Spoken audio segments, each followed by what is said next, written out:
Good evening everyone. आज हम करने वाले सेल्स ऑफ गुड्स एक्ट 1930 की। मैं आपको सारे सेक्शंस की समराइज लिस्ट दे रहा हूं। जैसे प्रीवियस लेक्चर में हमने कॉन्ट्रैक्ट एक्ट के देखे, वैसे ही मैं सोगा की लिस्ट दे रहा हूं। इंस्टीट्यूट का कोई भरोसा नहीं है, they can ask you any damn section. So उसको समराइज करो, उसको अच्छे से लिख के याद कर लो, ठीक है।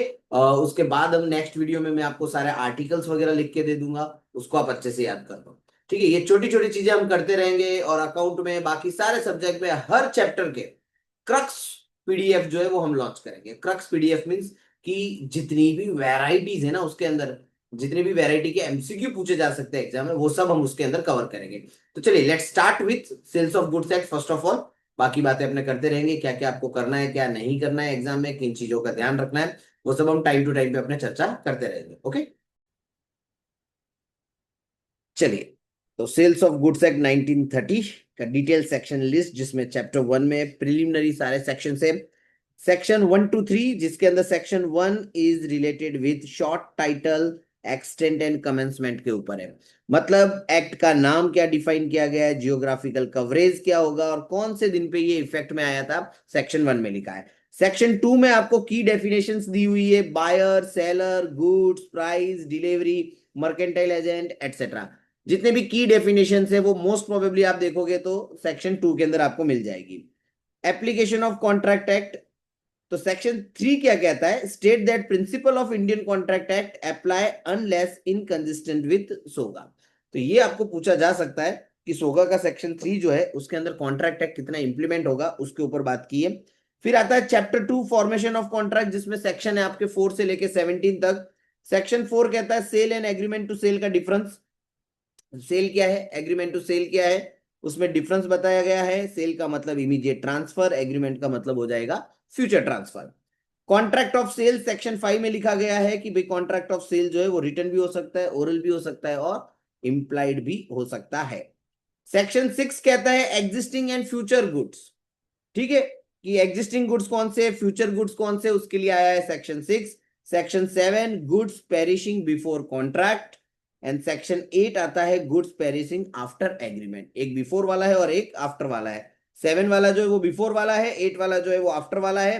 सेक्शन 9 के अंदर प्राइस के बारे में लिखा हुआ है कि ये मतलब फिक्स भी हो सकती है, कोई मेथड से भी आप डिटरमाइन कर सकते हो या फिर थर्ड पार्टी भी जो है डिटरमाइन कर सकती है। थर्ड पार्टी वाला 9 में नहीं है, थर्ड पार्टी वाला सेक्शन 10 में उन्होंने सेपरेटली दिया है कि price by third party. Section 11 deal करता है स्टिपुलेशन एज टू टाइम, कि टाइम ऑफ पेमेंट जो है उसका क्या रहेगा, क्या कंडीशंस रहेगी। सेक्शन 12 डील करता है कंडीशंस एंड वारंटी के साथ। ये आप इसको डाल दो मोस्ट आईएमपी के अंदर, कंडीशंस एंड वारंटी वाला, कि भाई कंडीशन एंड वारंटी में सेक्शन 12 आता है। Section 13 when conditions become warranty, ये भी मोस्ट आईएमपी, ये भी पूछने के चांसेस है। सेक्शन 14 इंप्लाइड अंडरटेकिंग, ये सिर्फ नाम याद रखना।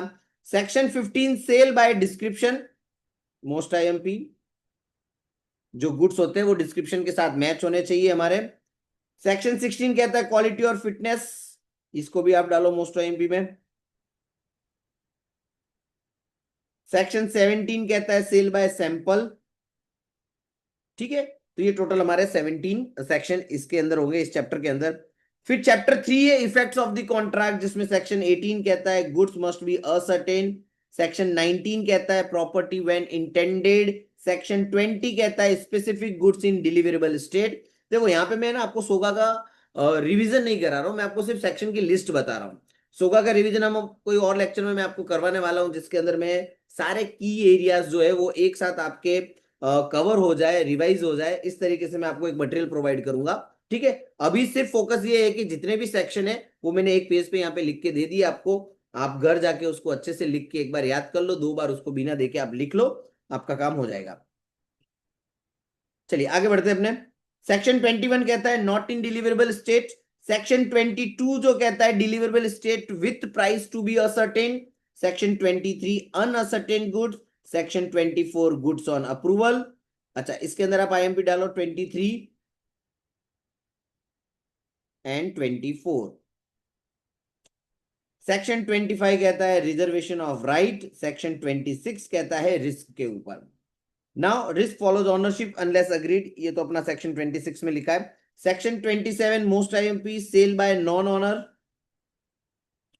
28 मर्केंटाइल एजेंट मोस्ट आईएमपी, ये दो को आप मोस्ट आईएमपी में डाल दो, section 27 sale by non owner, 28 mercantile agent, 29 seller and buyer in possession, section 30 voidable title. तो हर एक के अंदर जो मेन जो मुझे लग रहा है वो भी मैं आपको बताते जा रहा हूं। नेक्स्ट चैप्टर 4 में परफॉर्मेंस है, जिसमें सेक्शन 31 से लेके 44 जो है वो डिफाइन किए गए हैं। सेक्शन 31 ड्यूटीज के ऊपर है, section 32 payment and delivery, section 33 delivery के ऊपर, सेक्शन 34 पार्ट डिलीवरी के ऊपर, section 35 buyer must apply, 36 rules for delivery, section 37 wrong quantity, 38 instalment delivery, 39 delivery to carrier, section 40 risk in transit, and section 41 examination, section 42 acceptance, section 43 return of rejected goods, and section 44 buyer's neglect।